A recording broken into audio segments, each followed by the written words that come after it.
ទូរទស្សនិកជនយើងខ្ញុំសូមផ្ដាំនៅព័ត៌មានវិវត្តនៅពេលនេះនិយាយអំពីបញ្ហាសង្គ្រាមរុស្ស៊ីនិងអ៊ុយក្រែនស្របពេលដែលលោក Donald Trump ប្រធានាធិបតីរបស់សហរដ្ឋអាមេរិកកំពុងតែព្យាយាមជំរុញឲ្យមានការចរចាបញ្ចប់សង្គ្រាមដែលបានចាប់ផ្ដើមតាំងពីខែកុម្ភៈឆ្នាំ2022រវាងរុស្ស៊ីនិងអ៊ុយក្រែននេះគេក៏បានមើលឃើញអំពីក្តីបារម្ភជាច្រើនកំពុងកើតមានឡើង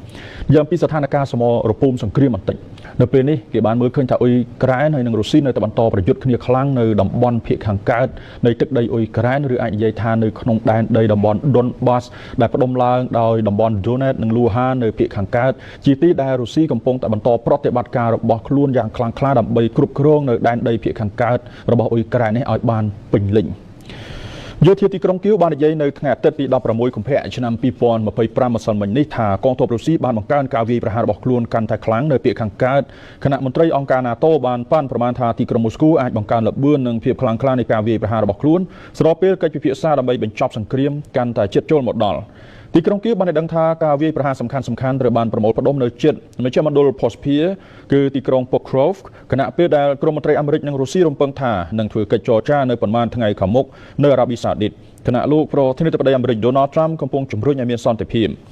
ទីក្រុងគៀវបានរាយការណ៍ថាមានការចូលរួមប្រយុទ្ធចំនួន261លើកជាមួយរុស្ស៊ីក្នុងរយៈពេលត្រឹម24ម៉ោងកាលពីថ្ងៃសៅរ៍ជាតួលេខច្រើនបំផុតដែលបានកត់ត្រានៅក្នុងឆ្នាំនេះនិងច្រើនជាងទ្វេដងនៃចំនួនប្រហែល100ដងក្នុងមួយថ្ងៃដែលខ្លួនបានរាយការណ៍កាលពីប្រមាណថ្ងៃមុននោះយោធារុស្ស៊ីនៅថ្ងៃសៅរ៍សប្តាហ៍មុនបានរាយការណ៍ពីការវាយដណ្ដើមយកភូមិ Berezivka នៅភាគឦសាននៃទីក្រុង Pokrovsk របាយការណ៍របស់អ៊ុយក្រែនមិនបាននិយាយពីភូមិនេះទេប៉ុន្តែរបាយការណ៍ពីល្ងាចថ្ងៃអាទិត្យរបស់ខ្លួនបាននិយាយថាទីតាំងទីលំនៅជាប់គ្នានៃភូមិ Vodiane Drove គឺជាកន្លែងមួយនៅក្នុងចំណោមទីតាំងជាច្រើនដែលស្ថិតនៅក្រោមការវាយប្រហារក្នុងតំបន់បណ្ដាប្រទេសក្នុងតំបន់អឺរ៉ុបកំពុងតែជំរុញការពិភាក្សាសន្តិសុខខណៈដែលមានក្តីបារម្ភខ្លាំងអំពីយុទ្ធវិធីរបស់លោក Donald Trump ក្នុងការចរចាបញ្ចប់សង្គ្រាមរុស្ស៊ីនិងអ៊ុយក្រែនក្រសួងរបស់ប្រធានាធិបតីបារាំងលោក Emmanuel Macron បាននិយាយថាមេដឹកនាំបារាំងរូបនេះនឹងធ្វើជាម្ចាស់ផ្ទះទទួលក្រុមមេដឹកនាំមកពីបណ្ដាប្រទេសសំខាន់ៗនៅអឺរ៉ុបនៅថ្ងៃច័ន្ទទី17កុម្ភៈសប្តាហ៍នេះដើម្បីពិភាក្សាអំពីបញ្ហាសន្តិសុខរបស់ទ្វីបនេះស្របពេលមានក្តីបារម្ភកាន់តែខ្លាំងលើកិច្ចខិតខំប្រឹងប្រែងរបស់សហរដ្ឋអាមេរិកក្នុងការបញ្ចប់សង្គ្រាមអ៊ុយក្រែនប្រធានាធិបតីសហរដ្ឋអាមេរិកលោក Donald Trump បានធ្វើឲ្យអ៊ុយក្រែននិងក្រុមប្រទេសនៅអឺរ៉ុបដែលជាអ្នកគាំទ្រអ៊ុយក្រែនមានការភ្ញាក់ផ្អើលពីសប្តាហ៍មុនដោយចាប់ផ្ដើមពិភាក្សាពីការវាយលុករបស់រុស្ស៊ីតាមរយៈការសន្ទនាទូរស័ព្ទជាមួយនឹងសមាជិកភាគីរុស្ស៊ីគឺលោក Vladimir Putin រដ្ឋបាលថ្មីរបស់សហរដ្ឋអាមេរិកក៏បានប្រមានសម្ព័ន្ធមិត្ត NATO របស់ខ្លួនផងដែរថាអឺរ៉ុបនឹងលែងជាអធិភាពផ្នែកសន្តិសុខរបស់ខ្លួនទៀតហើយអាចផ្លាស់ប្ដូរកម្លាំងផងដែរទន្ទឹមនឹងមហាអំណាចពិភពលោកមួយនេះងាកទៅផ្ដោតលើការលូតលាស់ខ្លាំងរបស់ប្រទេសចិនវិញការិយាល័យរបស់លោកម៉ាក្រុងបាននិយាយនៅថ្ងៃអាទិត្យថាក្រុមមេដឹកនាំអឺរ៉ុបនឹងជួបប្រជុំគ្នានៅក្នុងទីក្រុងប៉ារីសនៅរសៀលថ្ងៃច័ន្ទសប្តាហ៍នេះដើម្បីពិភាក្សាពីស្ថានភាពនៅអ៊ុយក្រែននិងសន្តិសុខនៅអឺរ៉ុបប្រពន្ធខាងលើបន្តថាប្រមុខរដ្ឋាភិបាលនៃប្រទេសអាល្លឺម៉ង់អង់គ្លេសអ៊ីតាលីប៉ូឡូញអេស្ប៉ាញហូឡង់និងដាណឺម៉ាកនឹងចូលរួមកិច្ចប្រជុំក្រៅផ្លូវការមួយនេះលោក Donald Trump ប្រធានាធិបតីសហរដ្ឋអាមេរិកបានលើកឡើងថាជំនួបរវាងលោកជាមួយនឹងលោក Vladimir Putin អាចនឹងកើតមានឡើងក្នុងពេលឆាប់ៗនេះស្របពេលដែលការចរចាបឋមស្ដីពីរឿងសន្តិភាពអ៊ុយក្រែននេះនឹងចាប់ផ្ដើមក្នុងពេលឆាប់ៗនេះមេដឹកនាំអាមេរិកលោក Donald Trump បាននិយាយនៅថ្ងៃអាទិត្យ16កុម្ភៈឆ្នាំ2025គឺនៅថ្ងៃម្សិលមិញថាលោកអាចជួបជាមួយលោក Vladimir Putin សមាភិករបស់លោកក្នុងពេលឆាប់ៗនេះហើយលោកជឿថាសមាភិករុស្ស៊ីពិតជាចង់បញ្ឈប់ការប្រយុទ្ធនៅអ៊ុយក្រែនដែរលោក Trump បានប្រាប់អ្នកសារព័ត៌មានប៉ុន្មានម៉ោងបន្ទាប់ពីរដ្ឋមន្ត្រីការបរទេសរបស់អាមេរិកលោក Marco Rubio បានព្យាយាមនិយាយសម្រាលពីការរំពឹងទុកនៃកិច្ចពិភាក្សាកម្រិតខ្ពស់នៅពេលខាងមុខនៅក្នុងទីក្រុង Riyadh ប្រទេសអារ៉ាប៊ីសាអូឌីតស្ដីពីការបញ្ចប់សង្គ្រាមថាការបរិច្ឆេទនៅពុំទាន់បានកំណត់ទេប៉ុន្តែវាអាចនឹងក្នុងពេលឆាប់ៗនេះដែរលោក Rubio កំណត់ពេលដឹកនាំគណៈប្រតិភូជាន់ខ្ពស់អាមេរិកសម្រាប់កិច្ចពិភាក្សាជាមួយមន្ត្រីរុស្ស៊ីក្នុងរដ្ឋធានីរបស់ប្រទេសអារ៉ាប៊ីសាអូឌីតនៅប៉ុន្មានថ្ងៃខាងមុខនេះភាពច្របូកច្របល់ផ្នែកការទូតកំពុងកើតឡើងគណៈសង្គ្រាមអ៊ុយក្រែនដ៏បង្ហូរឈាមជិតដល់ខួប3ឆ្នាំរបស់ខ្លួនលោក Trump បាននិយាយអំពីលោក Putin ថាគាត់គិតថាលោក Putin ចង់បញ្ឈប់ការប្រយុទ្ធនៅពេលត្រូវបានសួរថាតើលោកជឿថាលោក Putin ចង់ដណ្ដើមយកទឹកដីអ៊ុយក្រែនទាំងមូលឬយ៉ាងណាលោក Trump បាននិយាយថានោះជាសំណួររបស់ខ្ញុំដែលត្រូវសួរទៅលោក Putin ប្រសិនបើគាត់នឹងបន្តនោះ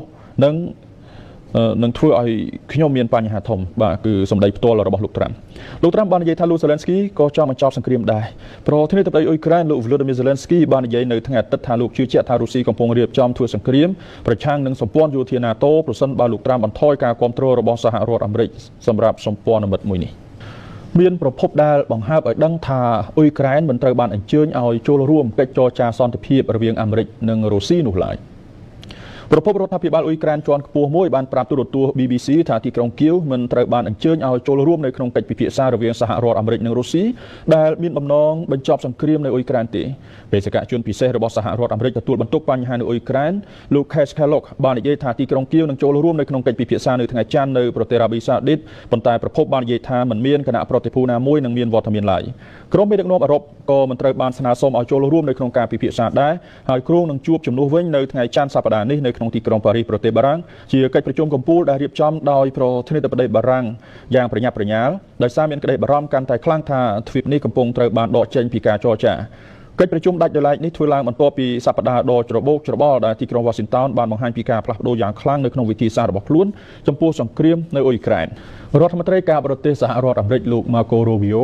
បានលើកឡើងហាក់ដូចជាសម្រាលនៅក្តីបារម្ភខ្លះរបស់អឺរ៉ុបនិងអ៊ុយក្រែនដែលលើកឡើងថាទាំងអឺរ៉ុបនិងអ៊ុយក្រែននឹងត្រូវបានអញ្ជើញឲ្យចូលរួមនៅក្នុងការចរចាសន្តិភាពអ៊ុយក្រែនប៉ុន្តែនៅក្នុងដំណាក់កាលចរចាសន្តិភាពពិតប្រាកដមួយរដ្ឋមន្ត្រីការបរទេសអាមេរិកលោក Marco Rubio នៅថ្ងៃអាទិត្យម្សិលមិញត្រូវនៅថ្ងៃ16កុម្ភៈឆ្នាំ2025បាននិយាយថាអ៊ុយក្រែននិងអឺរ៉ុបនឹងជាផ្នែកនៃកិច្ចចរចាពិតប្រាកដណាមួយដើម្បីបញ្ចប់សង្គ្រាមជាមួយនឹងទីក្រុងមូស្គូដែលផ្ដល់សញ្ញាថាកិច្ចពិភាក្សារបស់អាមេរិកជាមួយរុស្ស៊ីក្នុងសប្តាហ៍នេះជាឱកាសមួយដើម្បីពិនិត្យមើលថាតើប្រធានាធិបតីរុស្ស៊ី Vladimir Putin មានភាពម៉ឺងម៉ាត់ប៉ុណ្ណាចំពោះសន្តិភាពប្រមុខការទូតអាមេរិករូបនេះហាក់មិនអើពើលើក្តីបារម្ភរបស់អឺរ៉ុបចំពោះការកាត់ចេញពីកិច្ចចរចារវាងរុស្ស៊ីនិងអាមេរិកដែលគ្រោងនឹងធ្វើឡើងនៅអារ៉ាប៊ីសាអូឌីតប៉ុន្មានថ្ងៃខាងមុខនេះនៅក្នុងបទសម្ភាសន៍ជាមួយនឹងសារព័ត៌មាន CBS លោក Rubio បានលើកឡើងថាដំណើរការចរចាមិនទាន់ចាប់ផ្ដើមដោយស្មោះទេហើយប្រសិនបើកិច្ចចរចាមានវឌ្ឍនភាពនោះអ៊ុយក្រែននិងប្រទេសអឺរ៉ុបផ្សេងទៀតនឹងត្រូវបាននាំចូលទៅក្នុងកិច្ចចរចានោះក្រមមន្ត្រីអឺរ៉ុបមានការភ្ញាក់ផ្អើលនិងបារម្ភចំពោះចំណាត់ការរបស់រដ្ឋបាលរបស់ប្រធានាធិបតីអាមេរិក Donald Trump លើរឿងអ៊ុយក្រែននិងរុស្ស៊ីនិងវិស័យការពារជាតិអឺរ៉ុបក្នុងប៉ុន្មានថ្ងៃថ្មីនេះការបារម្ភជាចម្បងនោះគឺថាពួកគេមិនអាចពឹងផ្អែកលើការការពារយោធាអាមេរិកបានទៀតហើយថាលោក Trump នឹងព្យាយាមចុះហត្ថលេខាលើកិច្ចព្រមព្រៀងសន្តិភាពអ៊ុយក្រែនជាមួយលោក Putin ដែលបំផ្លាញទីក្រុងគៀវនិងសន្តិសុខទ្វីបអឺរ៉ុបកាន់តែទូលំទូលាយប្រទេសចិនជាថ្មីម្ដងទៀតបានថ្កោលទោសចំពោះកងនាវារបស់ប្រទេសកាណាដាដែលបានធ្វើដំណើរឆ្លងកាត់ច្រកសមុទ្រតៃវ៉ាន់ជាដែនទឹកដែលចិនតែងតែអះអាងថាជាដែនទឹករបស់ចិនយោធាចិននៅថ្ងៃច័ន្ទទី17កុម្ភៈឆ្នាំ2025នេះបានថ្កោលទោសលើការបើកបរនាវាចម្បាំងរបស់កាណាដាឆ្លងកាត់ច្រកសមុទ្រតៃវ៉ាន់ជាចំណុចដ៏រសើបដោយនិយាយថាកម្លាំងដែនអាកាសនិងកងទ័ពជើងទឹករបស់ចិនបានត្រួតពិនិត្យនិងព្រមាននាវានោះដែលជាបេសកកម្មមួយបានកើតឡើងតែប៉ុន្មានថ្ងៃប៉ុណ្ណោះបន្ទាប់ពីនាវាកងទ័ពជើងទឹកអាមេរិកក៏បានធ្វើបេសកកម្មស្រដៀងគ្នានេះដែរកងទ័ពជើងទឹកអាមេរិកហើយម្ដងម្កាលមាននាវាមកពីប្រទេសសម្ព័ន្ធមិត្តដូចជាកាណាដាអង់គ្លេសនិងបារាំងផងបានបើកឆ្លងកាត់ច្រកសមុទ្រនោះប្រហែល1ខែម្ដងចិនដែលអះអាងសិទ្ធិលើកោះតៃវ៉ាន់បាននិយាយថាផ្លូវទឹកយុទ្ធសាស្ត្រនេះជាកម្មសិទ្ធិរបស់ចិនបញ្ជាការភាគខាងកើតរបស់កងទ័ពរំដោះប្រជាជនចិនបាននិយាយនៅក្នុងសេចក្តីថ្លែងការណ៍មួយថាសកម្មភាពរបស់កាណាដាបានបង្កបញ្ហាដល់ចេតនានិងធ្វើឲ្យខូចដល់សន្តិភាពនិងស្ថិរភាពនៅក្នុងច្រកសមុទ្រយោធាបន្ថែមថាកម្លាំងខ្លួនរក្សាកម្រិតខ្ពស់នៃការប្រុងប្រយ័ត្នគ្រប់ពេលវេលានិងយ៉ាងម៉ឺងម៉ាត់ប្រឆាំងនឹងការគំរាមកំហែងនិងការបង្កហេតុទាំងអស់គូរំលឹកថាកាលពីខែតុលាឆ្នាំមុននាវាចម្បាំងអាមេរិកនិងកាណាដាបានធ្វើដំណើររួមគ្នាឆ្លងកាត់ច្រកសមុទ្រតិចជាង1សប្តាហ៍បន្ទាប់ពីចិនបានធ្វើសមយុទ្ធជុំថ្មីមួយនៅជុំវិញកោះនោះនាយការព័ត៌មានអំពីបញ្ហានៅហ្គាហ្សាឬក៏ហៅថាជាផ្នែកនៃរឿងនៅតំបន់មជ្ឈិមបូព៌ាប្រជាពលរដ្ឋប៉ាឡេស្ទីនបង្ហាញពីក្តីបារម្ភរបស់ពួកគេជាថ្មីទៀតបន្ទាប់ពីទទួលបាននៅដំណឹងថាអ៊ីស្រាអែលបានទទួលនៅគ្រាប់រំសេវនិងអាវុធពីសហរដ្ឋអាមេរិកបន្ថែមទៀតប្រជាជនប៉ាឡេស្ទីននៅក្នុងទីក្រុងរ៉ាហ្វាបានថ្កោលទោសការផ្គត់ផ្គង់សព្វាវុធរបស់សហរដ្ឋអាមេរិកដែលត្រូវបញ្ជូនទៅឲ្យអ៊ីស្រាអែលកាលពីថ្ងៃអាទិត្យទី16កុម្ភៈម្សិលមិញនេះអ្នកស្រុកនៅក្នុងទីក្រុងរ៉ាហ្វាបាននិយាយថាសហរដ្ឋអាមេរិកតែងតែគាំទ្រអ៊ីស្រាអែលនិងគាំទ្រប្រទេសប្រឆាំងនឹងប្រជាជនប៉ាឡេស្ទីនអ្នកស្រុករ៉ាហ្វានិយាយថាអាមេរិកគឺជាសត្រូវដ៏ធំសម្រាប់ប្រជាជនប៉ាឡេស្ទីនតាមរយៈបទពិសោធន៍របស់ពួកគេនៅក្នុងរយៈពេលជាច្រើនឆ្នាំមកនេះអាមេរិកគឺជារដ្ឋតែមួយគត់ដែលប្រើសិទ្ធិវេតូប្រឆាំងនឹងផលប្រយោជន៍របស់ប្រជាជនប៉ាឡេស្ទីនប្រឆាំងកិច្ចព្រមព្រៀងសន្តិភាពនិងប្រឆាំងបទជួបបាញ់ក្រសួងការពារជាតិបាននិយាយនៅថ្ងៃអាទិត្យថាអ៊ីស្រាអែលបានទទួលការដឹកជញ្ជូនគ្រាប់បែកធុនធ្ងន់ MK84 ពីសហរដ្ឋអាមេរិកបន្ទាប់ពីប្រធានាធិបតីលោក Donald Trump បានដកការរារាំងដែលបានដាក់លើការនាំចេញសព្វាវុធដោយរដ្ឋបាលរបស់អ្នកកាន់តំណែងមុនគឺលោក Joe Biden